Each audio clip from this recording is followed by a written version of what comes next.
तर ती वळवळणारी जीभ हातात काढून देण्याची ते सामर्थ्य आमच्यासारख्या 96 कोळी मराठ्यांमध्ये आहे.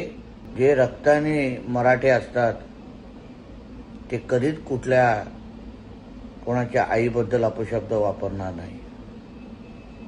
ज्या शिवरायांचा आपण आदर्श घेतो त्या छत्रपती शिवरायांनी नेहमीच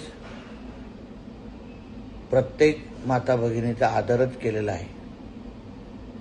जरांगेने आरक्षणाची लढाई लढावी,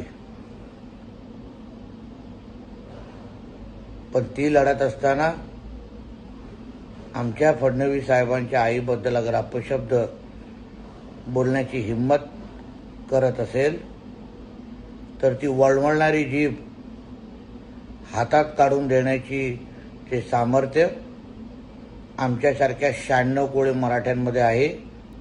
हे त्यांनी लक्षात ठेवावं.